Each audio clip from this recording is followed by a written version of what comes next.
Oh, baby, baby.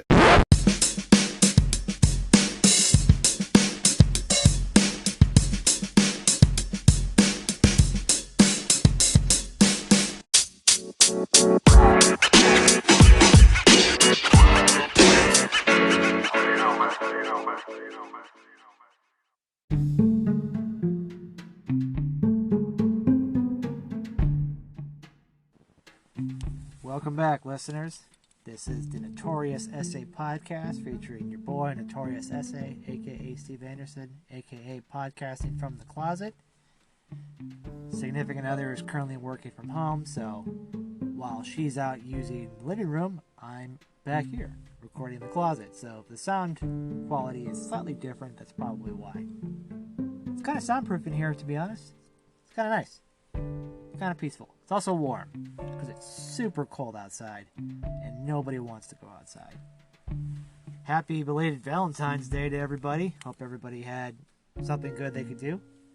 Me and the wife went out to Seasons 52, got myself a steak and a cocktail. Everything was socially distanced and masked. It was appropriate. It was nice. It was a good time. Also this weekend, the impeachment of the former president of the United States, Donald Trump, came to a anticlimactic end on Saturday. So for the last week, the House impeachment managers have been giving us a presentation with video evidence and timelines regarding the president's speech on January 6th that led to the insurrection, the history of his speech in terms of violence, going all the way back to the start of his campaigns in 2015, the lack of condemnation for right-wing extremist groups who were participating in the riot, testimony of people in the Capitol saying they thought Trump told them to do it, and of course all the news coverage and the president's own actions regarding the day, pretty much enforcing the idea that he incited the insurrection and did very little, if anything, to stop it. This included correspondence between people in the Capitol and the White House. This included the president's public statements. This included the fact that he apparently took a call from Minority Leader Kevin McCarthy, and when told that the mob was, in fact, dangerous, that they were more upset about the election than he was, implying that the president didn't really care about the lives of the people in the building, including his own vice president. Pretty damning stuff. And if most polls are to be believed, the vast majority of the American public also agrees with the sentiment that the president, the former president, played a role in the insurrection and should be convicted. Now, the defense team, which included this scrappy ragtag group of lawyers, knew that they were going to win because the Senate had openly, for one thing, questioned the constitutionality of this trial, which again is a technical argument to fall behind, and two, the fact that jury nullification, in the sense that this trial is anything like a regular court proceeding, which it's not. It's a political trial designed to remove the president in case of emergency, but it really is up to the House and the Senate to determine how that works and why. So anyone can argue the validity of any impeachment, since none of them have ever resulted in someone being removed from office, if it is in fact the kind of tool that's useful for that, but I digress. The bigger point being is that the president's defense team, regardless of the argument that they made, were going to win, in the sense that they would not reach the 67 votes needed to actually convict the president. Mostly because many Republicans either don't want to offend him, they don't want to be seen as cowering to his base, and they perhaps think it's in their best interest to not drag this out any longer, because in their minds, this is merely a show trial the Democrats are putting on, trying to link them to the insurrection and to an unpopular president, or a political tool for them to just try and ruin it for Republicans across the board going into the next set of elections. So, instead of treating it like the domestic terror attack that it was, many of them saw the political calculus being that if they couldn't get enough people to convict him, they were going to hide behind the process, even though that process argument was rather weak. They just felt it was necessary. Now, of course, what this means is that over the course of the week, we had a compelling case from the prosecution and a weak argument from the defense, who in fact coordinated with people in the jury pool like the other senators, but they're not really a jury, but they are kind of a jury, so whatever, it's an imperfect analogy. Point being is that the verdict was in the bag. It was just a matter of how many Republicans could be pulled off from the last impeachment, which essentially involved 0 Republicans in the House and Mitt Romney. This particular impeachment had 10 House Republicans vote for impeachment, and in the final verdict, 7 Republicans voted to convict the president of the charge of insurrection.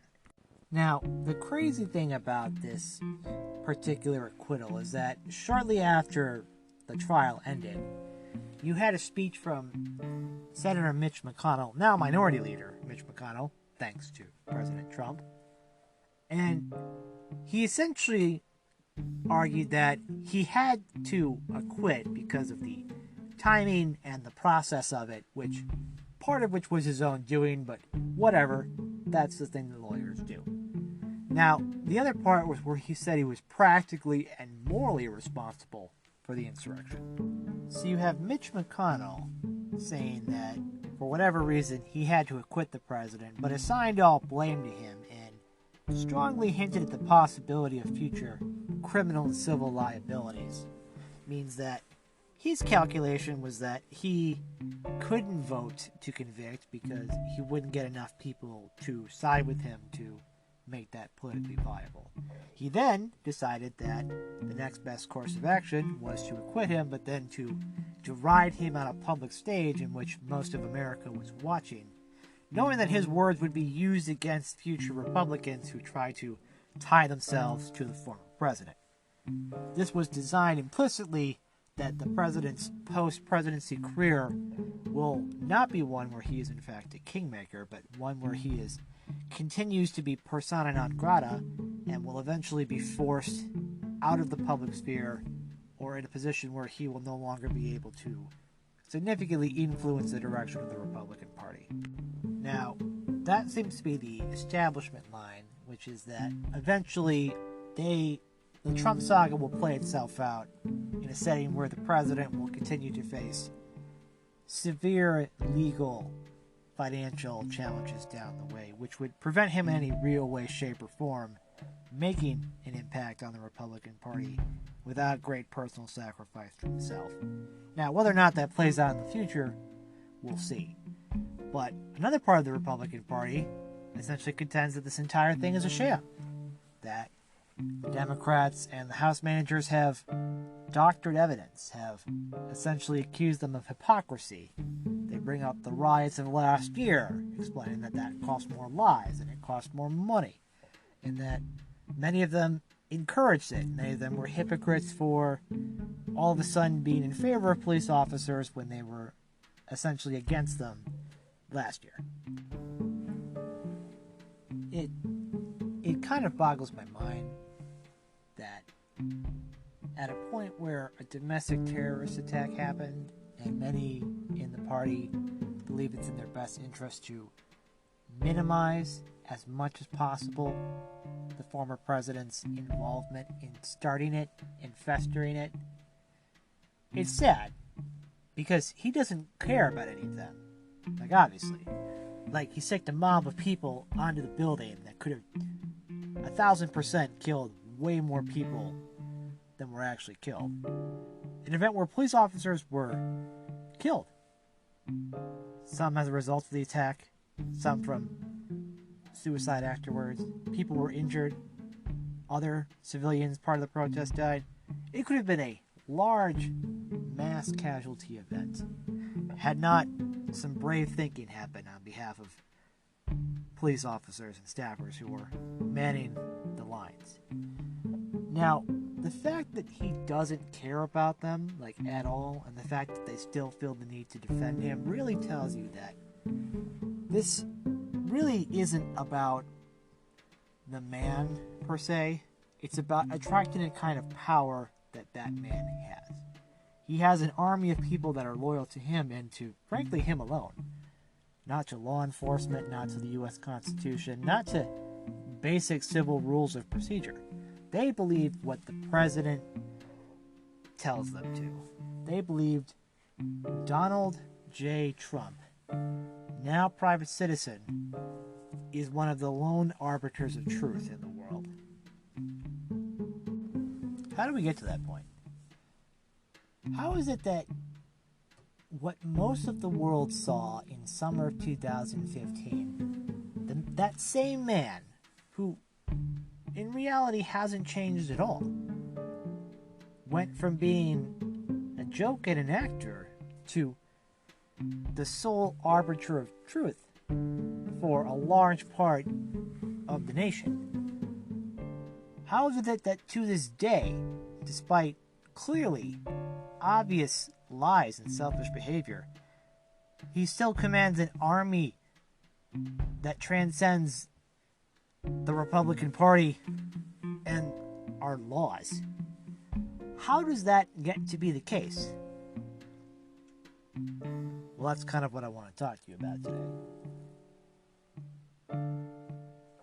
Part of the reason that someone like Donald Trump can rise to power is that while he is going to be himself, and he is always going to have this particular style and few core misguided beliefs, is that power comes from being able to grab attention, particularly in the day and age we live in a digitalized, hyper-aware, hyper-media environment where your sources of information are essentially infinite, some far more credible than others, coming from radio, television, podcasts, websites, social media.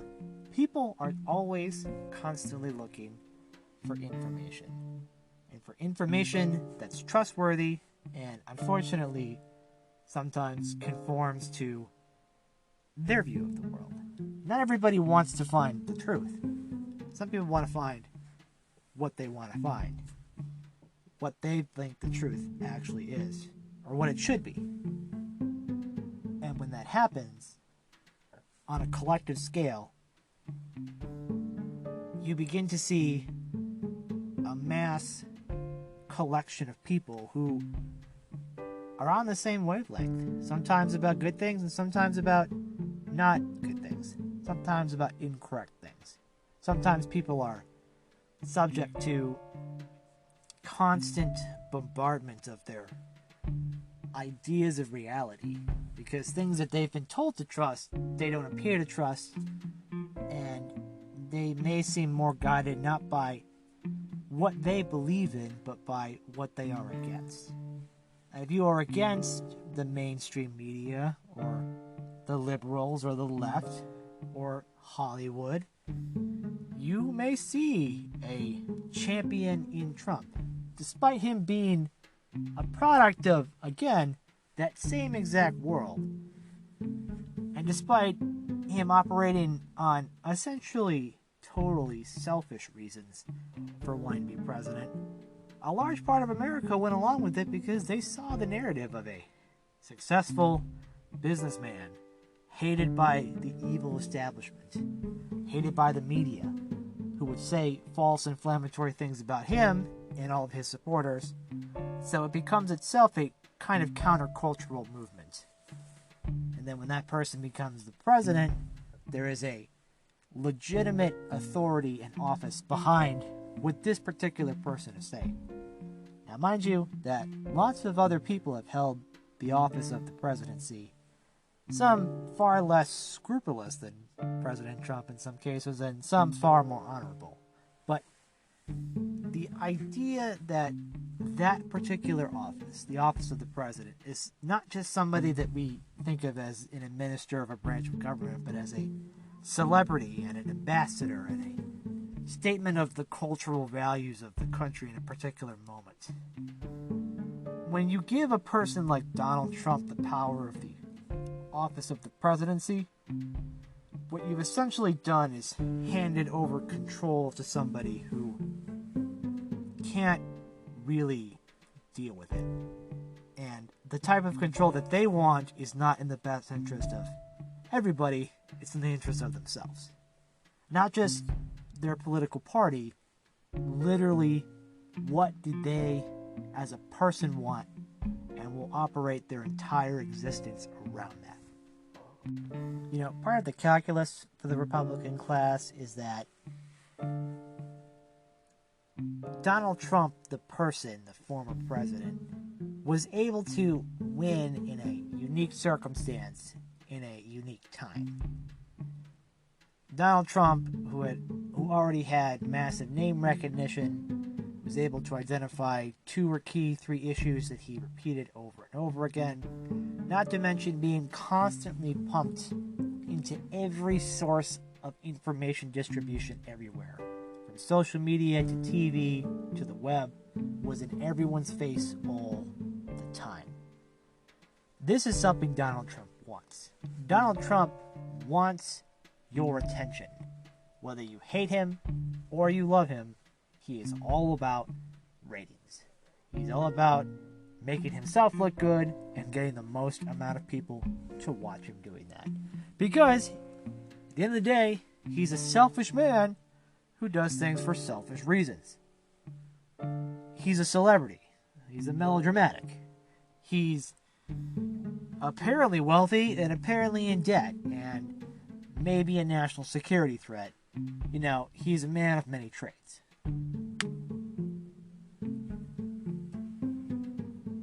The big problem is that for many Americans, this man is and was their sole salvation in a world where they may not feel like they have any real control or say, because they believe that the information systems we have out there, not entirely unjustifiably so, cater to certain areas. If we were to say that New York City has more of a media influence than Kansas City, I don't think most people would disagree with that. I mean, New York is the largest city in America.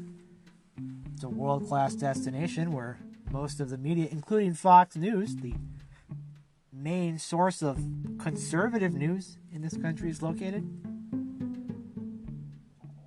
We have most of our technology located in San Francisco.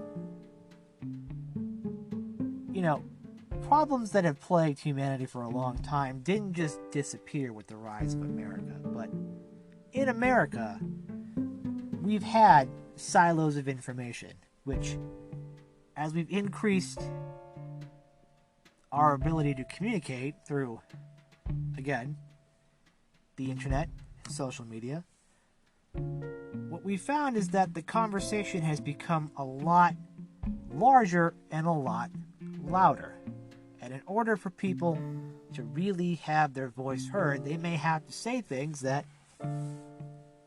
grab headlines, because that's what they're up against. The people who control the headlines. They'll control what information you see, and they're trying to report it as best as they can, but not everybody trusts CBS News or Fox News or ABC to be a reliable indicator of information.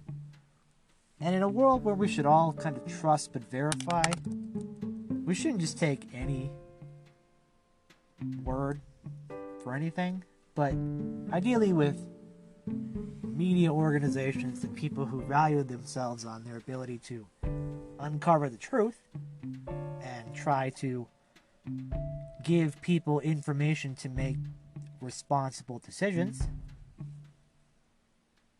that they should have high standards, and if they're going to say something, that they've done the work behind it, including the fact-checking and the follow-up and everything else.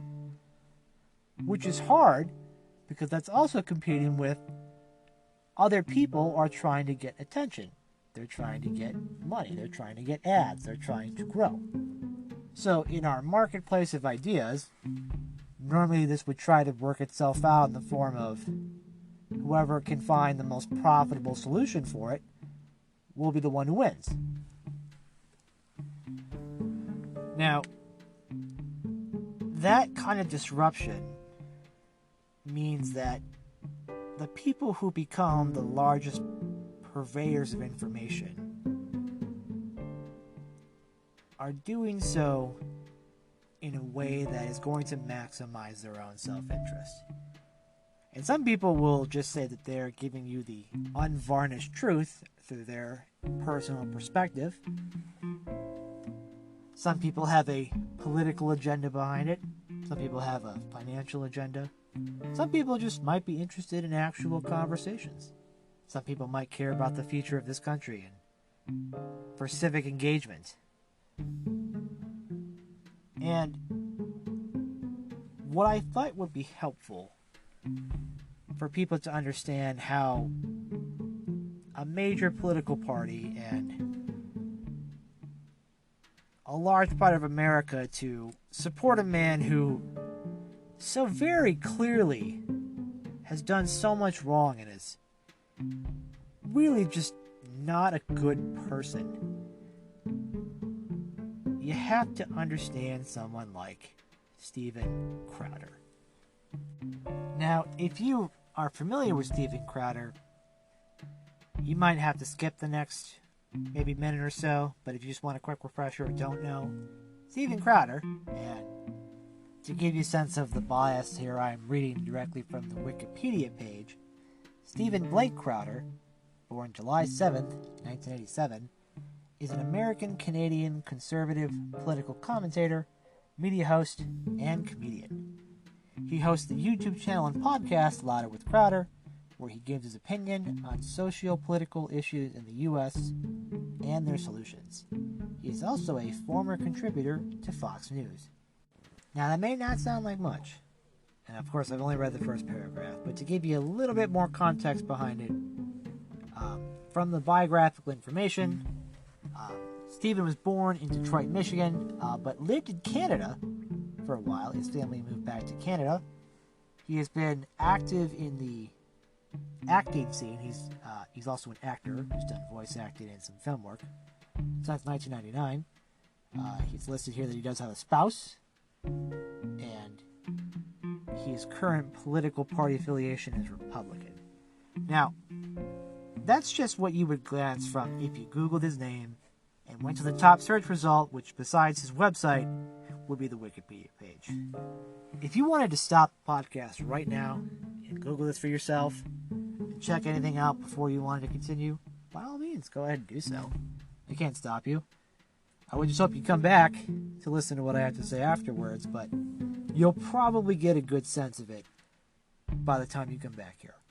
But to go further in, and if you want to take this moment to Google him, go ahead. I'll give you till now. You can do both, two things at once. Anyway, so he's a actor, commentator, and somebody who has a pretty active presence online, on Twitter, on Facebook, on social media, and of course on his YouTube page. Now, you may have probably seen him without knowing it, because he is the face of a popular meme, the Change My Mind meme, where you see a gentleman sitting behind a table holding a coffee mug, and there's usually a white banner at the table, and it says some sort of statement, change my mind. That is a segment that Steven Crowder does, where he goes to college campuses mostly and states a position on something, either more guns equals more safety, or you have to be pro-life, or America is not racist or male privilege is a myth.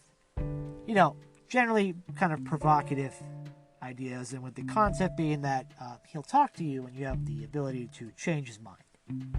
Now, how often does he change his mind? You can factor that by watching it. But generally, these are actually interesting segments because he is a respectful person and he's got research behind what he does, and he talks to people who just, show up. And some of them are more prepared than others, and some are not prepared, and some are just, angry, and they get a rise out of it. And that's kind of part of the game, which is to be the more respectful person and get a rise out of somebody else. Now, this can often result in, people freaking out, and they use these clips as a way to cater to a specific audience, usually of younger, more conservative men. Feminist triggered or SJW triggered, that type of stuff. Which in some cases there's some funny ones out there. Other ones, cringy, which I guess cringe in itself is a form of entertainment. But what are you going to do? Now, this type of entertainment does have a value in that, again, through the power of the internet and social media, as I heard in a song once, if you're 1 in 1,000 in terms of someone having an interest on the internet, that's a community of 2 million people. So again, something that could be very obscure, if given the right channels to produce its information, could find a very large collective audience in a way that maybe wouldn't have been covered before.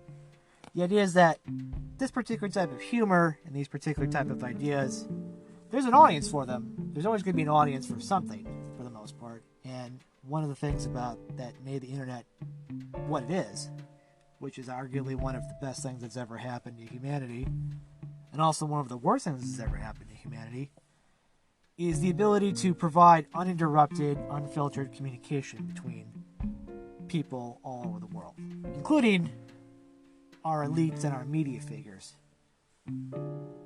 And for a lot of people, this has been an opportunity to build these different channels to tell the people the world as they see it and the facts as they find them.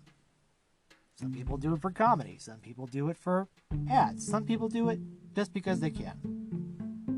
It's part of what makes the internet in America such a great place in general.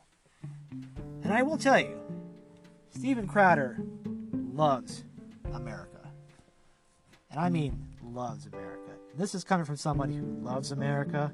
This guy loves America.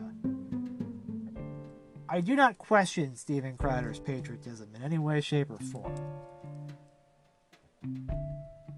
And I believe him and I have similar taste in American flag apparel. So, good for you, man. All for you on that one. Now, the problem I have with Steven Crowder is that it's okay to live in this ecosystem of triggering people and providing your perspective on the news and giving a conservative Christian atmosphere or a more pro-America version of what you believe that Hollywood and the media don't cover. Totally okay with that. In fact, that's largely been part of the mainstay of the conservative movement, was this kind of separate world from maybe the other parts of the mainstream that promoted things that they disagreed with and didn't want to hear about. Now, the problem with Steven Crowder is that, and if you didn't know this, you might be shocked, but he's actually a big fan of President Trump. Big fan. Whether it's the way that he speaks or his policy positions, you can definitely find a lot of pro-Trump material throughout Steven Crowder's video commentary. Now, in regards to the most recent election and the terrorist attack that happened on January 6th, what I will tell you is that I was following Steven because I have this thing where, again, I like to watch cringe, and frankly, a lot of the show is pretty cringy sometimes. Sometimes it's the off-color jokes or the blatant inappropriate attitudes sometimes, but, you know, that's part of the shtick. That's who he is, and that's the humor he goes for, and, you know, some people enjoy it. Not everybody does. But since the election, which, if you watch his pre-election coverage, where he talks about why he believes Trump is going to win and giving the factual assertions behind it, he very much dove into the conspiracy theories around the election. And, you know, in the immediate aftermath of the election, when you were looking to Trump's defenders to justify his obviously wrong and incorrect statements about him winning and election fraud and all of that, he was a big proponent of digging into all of the cases and the affidavits filed by the Trump legal team, essentially taking them at face value, despite the ludicrous scenarios and the typos and the fact that some of these things were never even filed, and the things that people said weren't even factually correct or didn't make sense or were retracted, and none of them were used in actual court proceedings. He essentially goes on to say that all of this evidence that they've presented is true, and no judge is taking it seriously because the system, I guess, is corrupt. You can watch all of it. There's multiple cases. They did a whole fraud week. You can look it up. Frankly, it's just them repeating the things that Rudy Giuliani and Sidney Powell have said. You know, these, frankly, bullshit arguments about statistical anomalies and states changing their own laws and not being able to actually do so, and it all being unconstitutional, and trying to factor all these votes. You know, it's a very complicated way of trying to say that I am mad Donald Trump lost, and again, I am going to do everything in my power to either help him win illegitimately or delegitimize the incoming administration. Now, if you haven't Googled him yet, there's this particular soundbite I wanted to cover from his show today, February 15th, where he talks about, well, you know what, I'm just going to play the clip, and it's him talking with his friends, and then we'll go for it from there.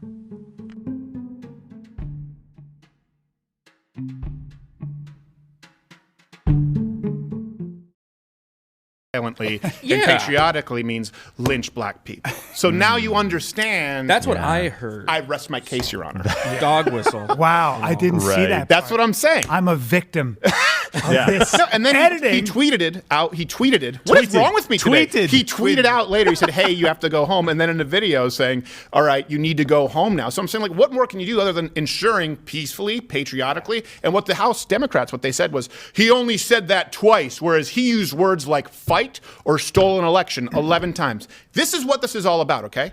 They want everyone, and it's the YouTube policy where you can talk about voter fraud. You can talk about voter fraud occurring, but you cannot say that voter fraud had any effect on the outcome of any American election, or you will get banned. This is about banning people for wrong speak. They want you to believe that if you are suspicious of 150,000 vote dump, 99% for Biden in the middle of the night, that if you're suspicious of that, because that's never occurred anywhere else in the modern democratic world, that you are encouraging violence. They are punishing Donald Trump because they are saying that talking about election irregularities is effectively a call to violence, and they want you to know that you could be criminally charged if you are in any way suspicious of the election. So I don't know if you'll be cyber assassinated, won't you? I guess what they're going to Minority Report Jimmy Carter, Amy Klobuchar, Elizabeth Warren, because they sent letters to the parent company of Dominion saying our election security is at risk. Jimmy Carter said it was the greatest threat to our national security and to democracy was the digitizing of our elections. He wrote a letter outlining it with his commission, his Election Integrity Commission. So this isn't a partisan issue.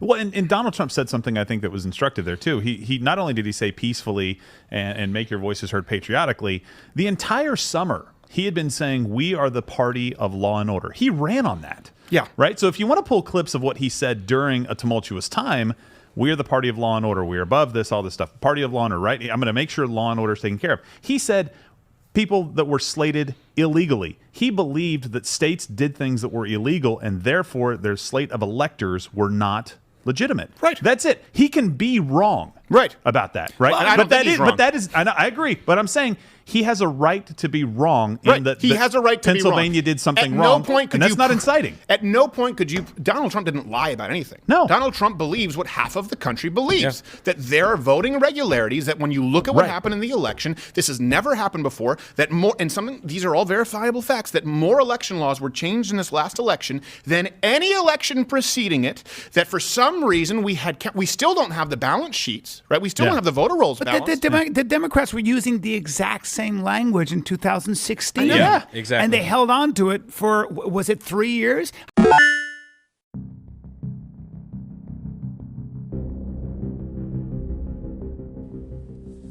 Now, the context of this clip being that they're talking about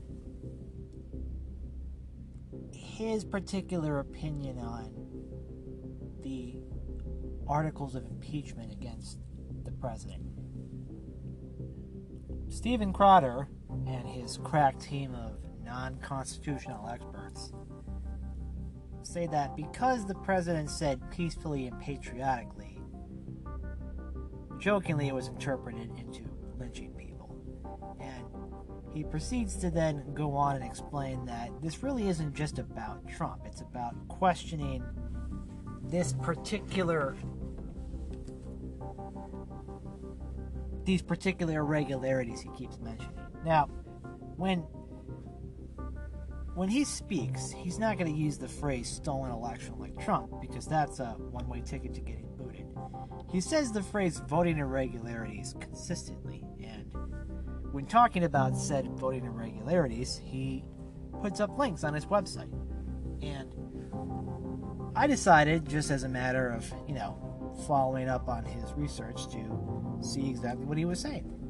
And frankly, what I found was that, amazingly enough, his crack team of fact checkers wasn't able to actually get pretty much any information correct.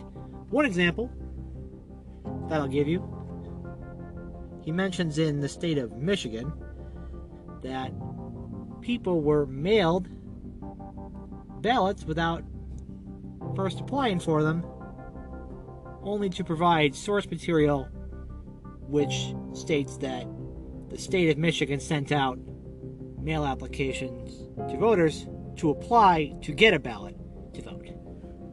Now, despite it being so on his website and listed in the show as saying that the article says that ballots were sent to voters without checking, his own source material says that those were applications for ballots, which is not the same thing as an actual ballot. The same way that applying for a job is not the same way as having a job. One wouldn't think that that's necessarily too hard to fact check, but when you're the crack team over at Louder with Crowder, and you're trying to convince everyone that the election is being stolen out from underneath Trump, you'll cling to anything that you can. Now, imagine a whole episode that sounds like that, because that's pretty much what it is. But as you'll notice there, he said that Trump never lied about anything. And Trump believes what he says when he says that the election was stolen. Now,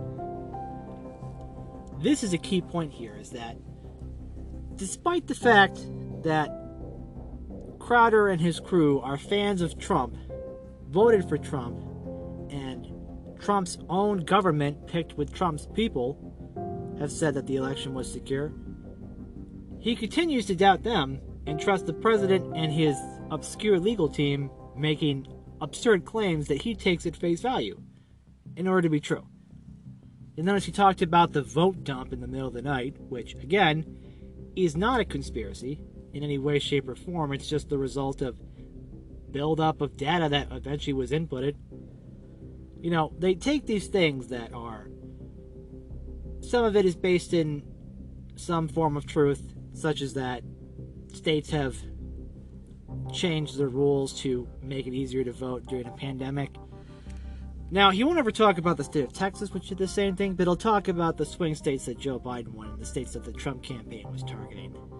Curious how he wouldn't follow up, but whatever. What do I know? Now, the problem here is that despite the fact that it's been covered in court and covered in the media,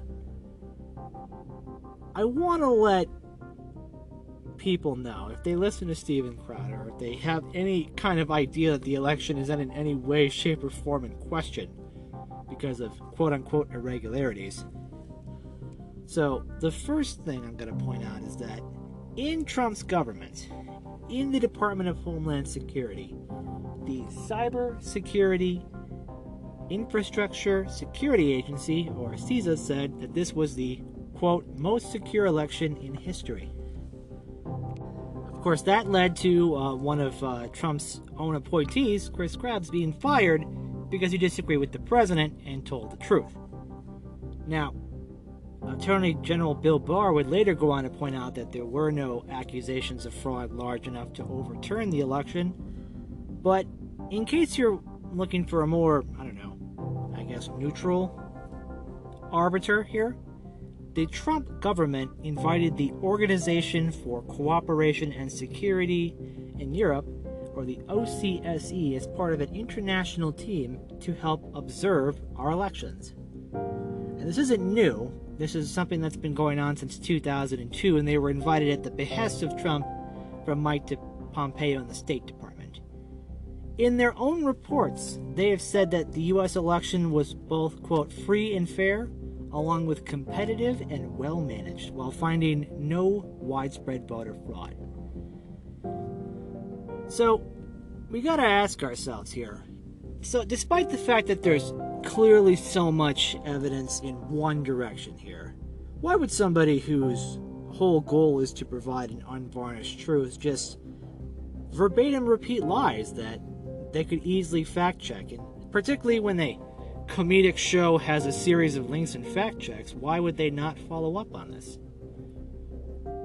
Obviously, because at a certain point, they became one of the last refuges of Trump defenders going to the end. And I would hope that after the insurrection that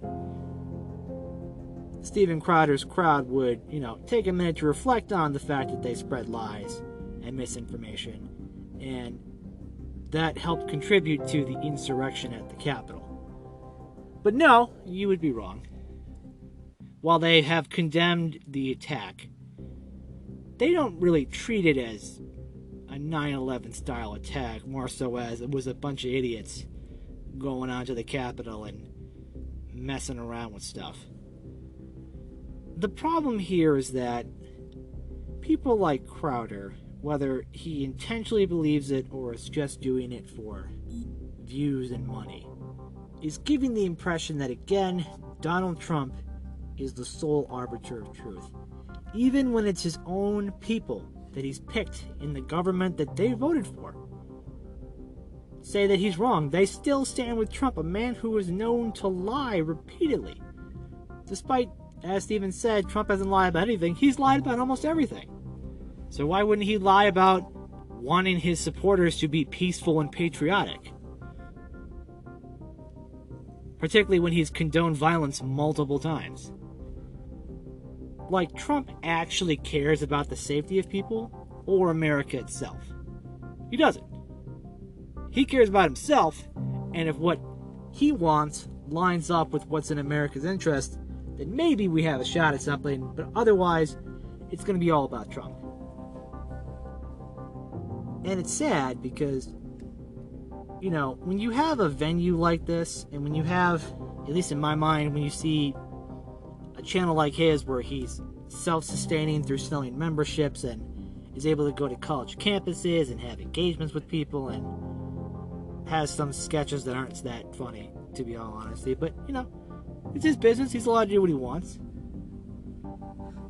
But I had recently heard that he's considering running for governor of Michigan because he's not a fan of the current governor, Gretchen Whitmer.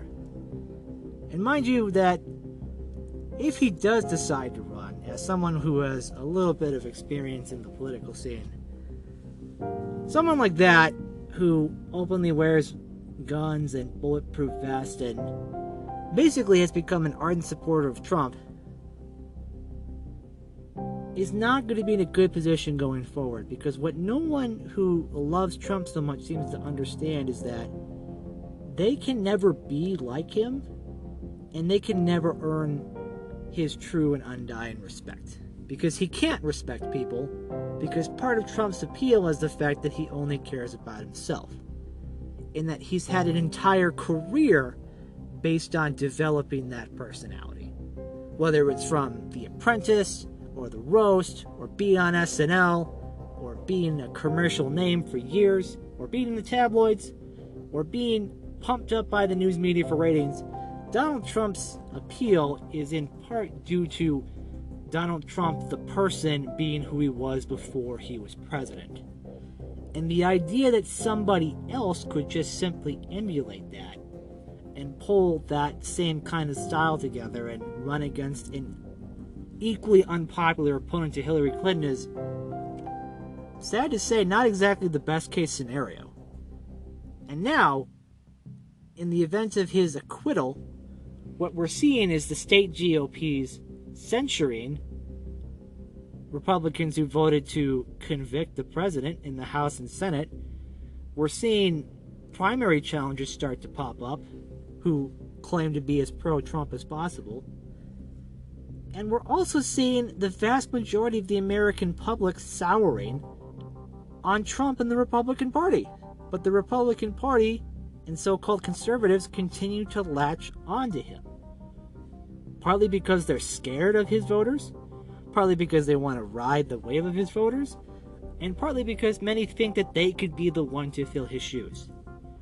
Many people who want to be some sort of countercultural force to what they perceive as the Hollywood, liberal, New York media elite and represent real America believe that somehow Donald Trump is a champion of those virtues.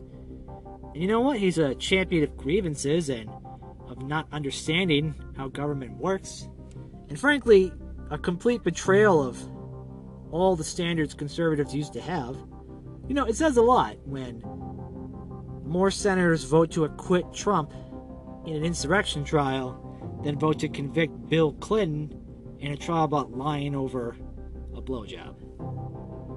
You know, it says a lot about the character argument that it used to matter that the character of the person in that office was good, but then it didn't matter because what we're up against is so bad that the character of the person doesn't really matter. And in fact, Donald Trump may only be the only person uniquely qualified to be in this position to fight against those that they perceive as ruthless and hate America and hate who they are and hate their religion and hate their race. Which, why they're so afraid of all of them coming after them, I'm not entirely sure. Keep in mind that I mentioned earlier that Steven Crowder had been on Fox News. Now, it turns out that he wasn't exactly popular at the network, with some of his colleagues saying that he was, quote, never that funny and crossed the line more than once, with others saying that while the show he has now isn't overtly white nationalism, it caters pretty close to that. And you know what? It's a bunch of crude jokes. It reminds me a lot of a high school cafeteria conversation between guys trying to one-up each other in terms of the edginess of what they're trying to say. And, you know, I'm sure there's an audience for that, because there always will be, but in terms of him being an important political actor and a voice in the conservative movement, which he has, from speaking at CPAC to being a main staple of college campuses to having a major talk show online which hosts senators and attorney generals and presidential candidates, you know, he has effective tools, and he's learned to use the internet in a way to benefit himself financially and to provide his vision of the world that people can pay to see if they want to. And you know what? That's the beauty of the capitalist system, is that you get to do that. He gets to make money by trolling liberals, and good for him. The problem, though, is that when people like Steven Crowder, who, are essentially there for the lulz and claim to have a political agenda behind them or to speak up for so-called conservative values, that's not really what it's about. Right? It's about somebody who is trying to lash out at the institutions that they themselves were unable to change or felt victimized by. Now, why Trump, being the epitome of all things that is getting away with the system, somehow being against the system because people in the establishment didn't like him, is truly a real curveball, but this isn't the future. I mean, just think about this for a second. Right? Now, I know the mass majority of the Republican Party at this moment still says that Trump should be the leader of the party. This is despite the fact that every objective number involving Trump has been bad in terms of the number of policies he's enacted, court cases he's won, seats that his party's lost, and of course, the strength of his own loss. Now, to cope with that, it's much easier to say that you were cheated than you lost the intellectual battle of the election. Why admit that an unpopular, polarizing president who messed up the response to the pandemic would lose by so many votes, particularly when they, updated the voting rules to make it easier to vote in a pandemic by doing things that people have already been doing, like voting by mail, while only questioning certain states that voted for Joe Biden and not for Trump, that have some of the same rules. It's patently obvious that the goal here of Trump and Trumpism isn't so much the man, but it's using him as the vessel for grievances against their perceived wrongs. People like Crowder and those in the conservative infotainment industry, the PragerUs, the Turning Point USAs, are all trying to sell the idea that everyone else is out to get you, and that the only way you can fight back is by supporting them or supporting the political candidates that they prefer. And in this case, it's an undying devotion to Trump. This stereotypical rich white dude who was a baller and does things for the lulz and is totally unqualified for his job. There's always been kind of an anti-intellectual movement in America, and sometimes that results in swings being taken at the elites who may be full of those said intellectuals. Because Donald Trump is nobody's idea of an intellectual, and he's nobody's idea of a common man either. He's just a run-of-the-mill, wannabe mobster from New York City, pandering to people who want to hear and feel anger. They want to feel justifiable rage. They want to feel like they are the victims, because if they are the victims, they no longer have to face criticism. And when things don't go their way, they can blame the system. They can blame voter fraud. They can blame lies. They can blame irregularities, to the point where it becomes a standard talking point across almost the entire GOP, down to every level, even in places where the GOP was there and worked and did everything normally. Like me. Like the GOP election judge, who worked on these machines and saw what they did. And there was no corruption. And these people just lie, and they undermine confidence for other people who may not know. And then sure enough, what happens is that the Republicans lose the Senate because people didn't vote because they thought the system was rigged.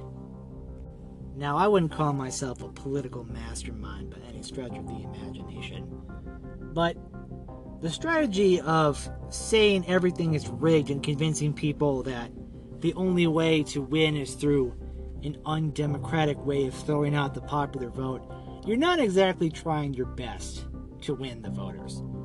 Not to mention the fact that if one of Trump's positives was activating people who previously didn't vote, he was also able to depress people who don't normally vote, people that were needed for Republicans to take control of the Senate, or keep control of the Senate. And I gotta tell you, the fact that they were able to win because of Trump throwing them all under the bus, and then to still defend him really says that people are so concerned with what they are afraid of that they really have put all their faith in a man they don't understand.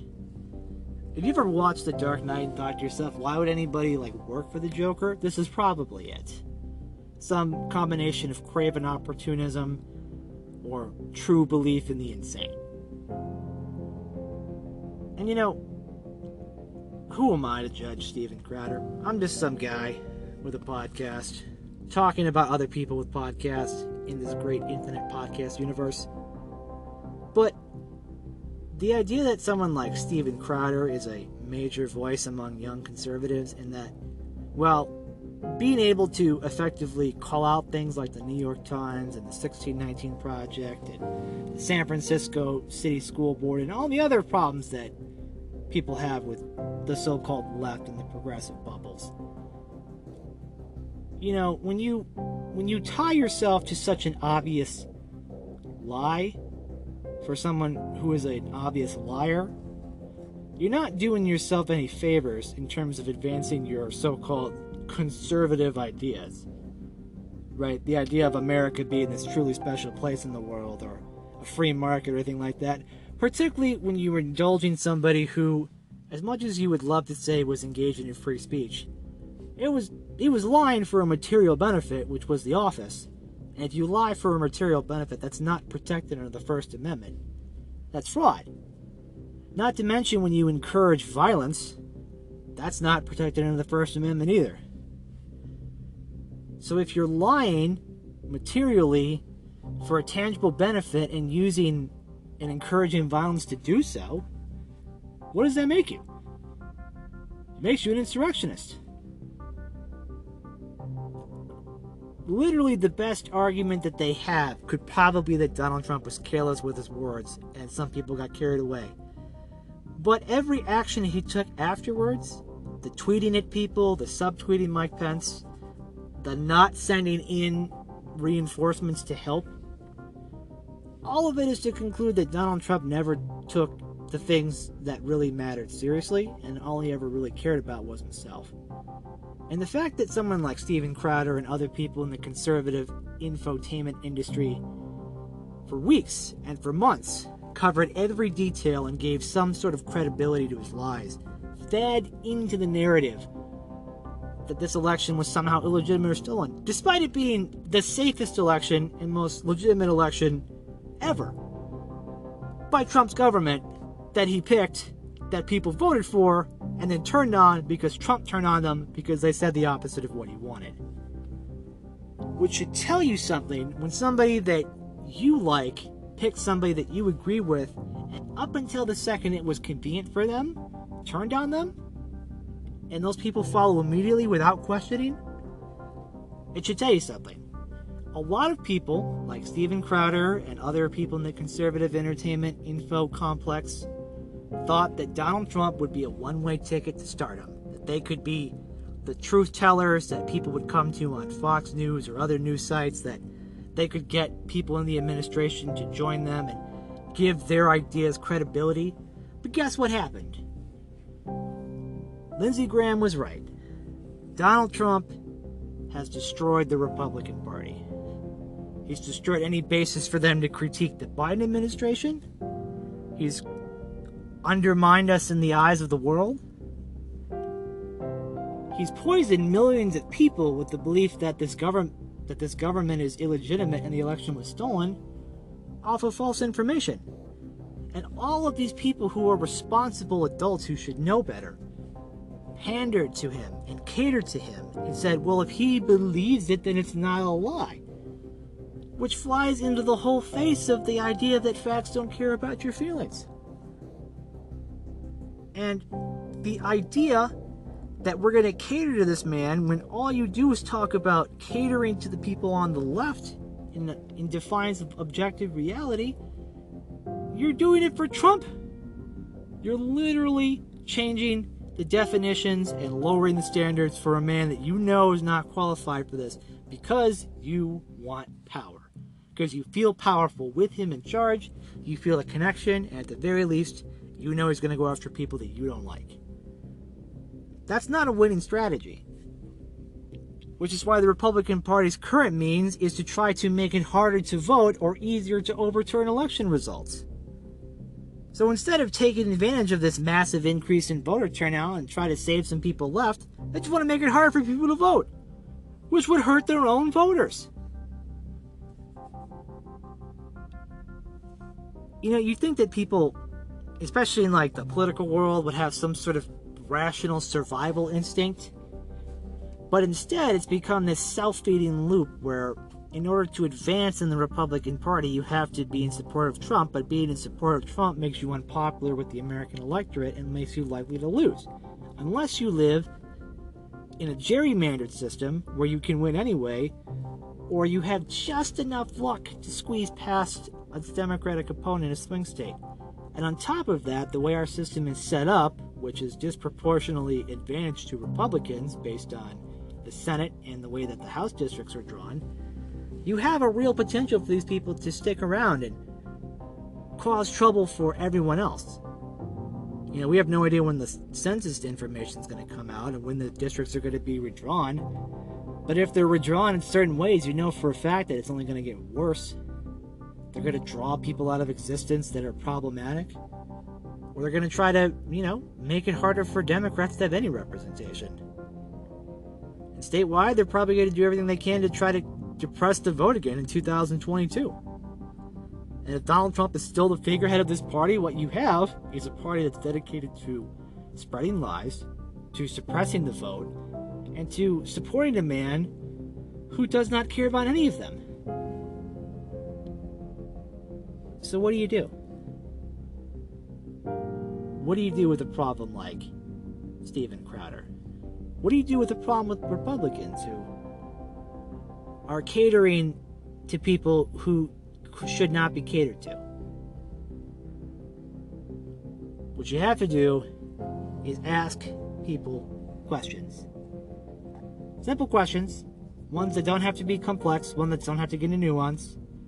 All you have to say is, who won the 2020 election and was it free and fair? I got that from The Bulwark, from JVL's newsletter, The Triad, which if you haven't checked out The Bulwark, you should. Great stuff. Check it out every day. Check out their podcast every day. But in an email, he said every Republican should be asked who won in 2020 and was it free and fair. Because anything besides Biden and yes is unnecessarily complicated or a lie. And if you're able to basically eliminate right off the bat and say, you know what? Hey, you know what? Biden won and it was fair, and that's Trump's fault for not doing more to reach out to people. That's a different ballgame.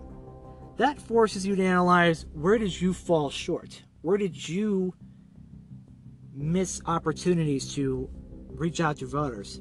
But by saying it was stolen, you never have to actually examine what you did wrong. Because you were cheated, and therefore you can't ever really prove that it was my irresponsible policy positions or mishandling of everything that cost me the election. It was stolen.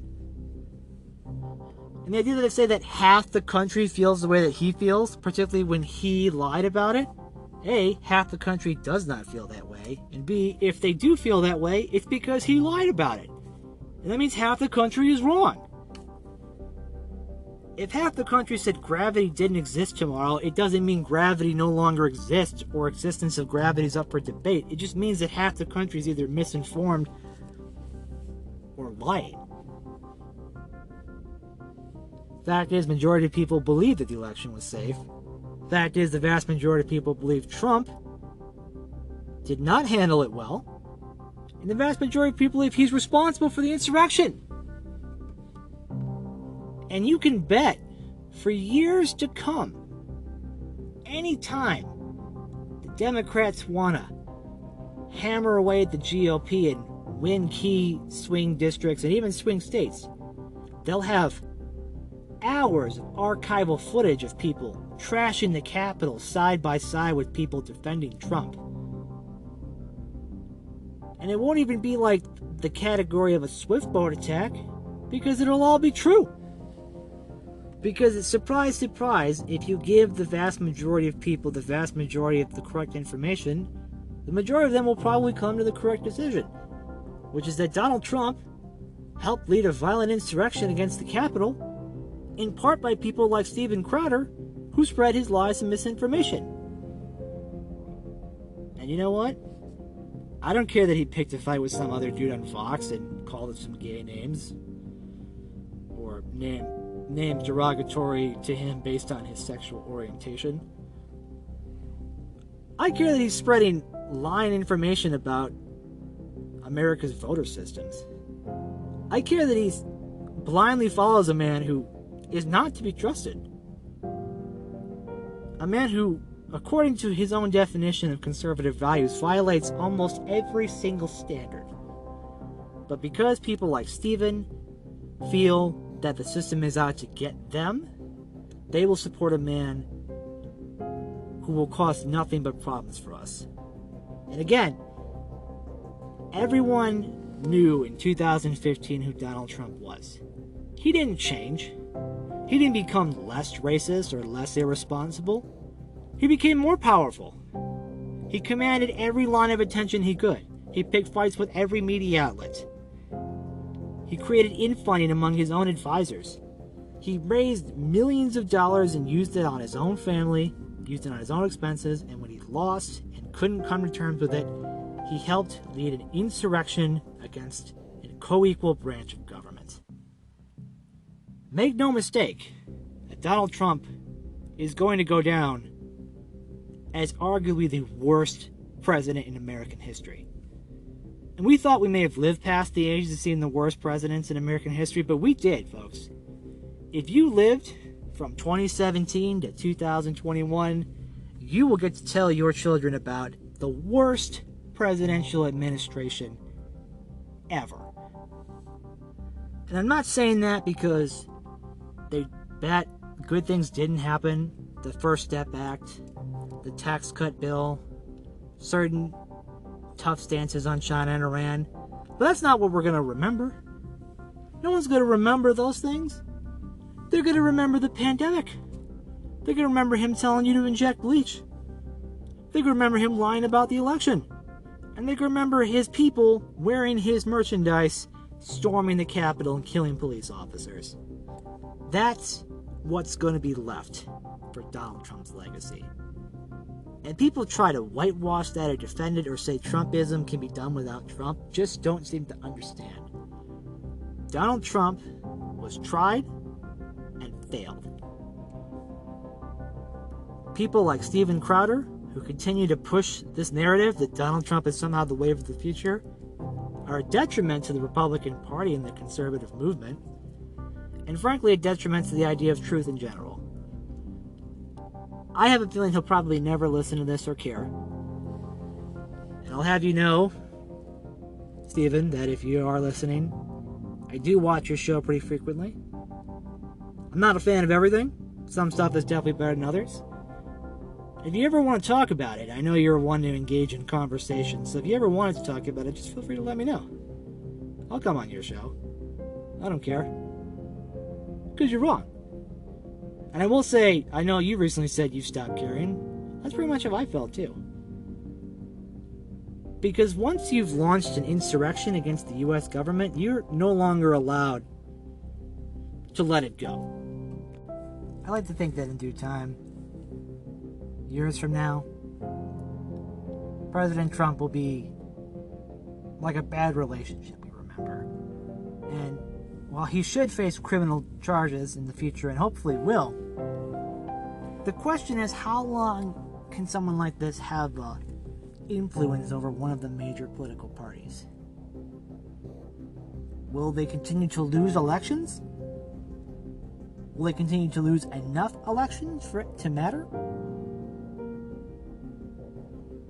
I have no idea. All I can tell you is here in Illinois, we used to have a governor, a federal senator,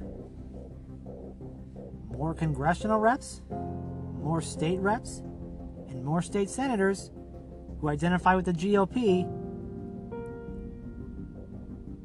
before Trump was president. Since then, the party's gotten Trumpier and smaller, and therefore it becomes a self-destructive loop of people who want power doing things to lose power and then blaming them, being Republicans who are rhinos and the left, on losing, thus cementing the need for more extreme overreactions. And you have this very bad cycle where state and local party chairs are in the position of censuring adults who made a bold decision to convict a president who was guilty of a crime that he obviously did. It seems backwards, but either this will fade away in time, Trump will become so toxic that they'll be forced to abandon him, or the party will lose. People will splinter off. People will prevent the GOP from becoming a majority party ever again. Whether that's by voting for Democrats or moving enough support for them to never be able to truly win. They always think that if we just have power one more time, we'll be able to hold on to it forever. But that's not how it works. That's not how it's supposed to work. People like Steven Crowder talk about the virtues of freedom in America, but support a person who doesn't. Why? Because they believe that either they can control him, or that he has their interest in mind, or at the end of the day, he's just a troll who's out there for the lulz because nothing matters. At the end of the day, that's all they really care about, is the lulz.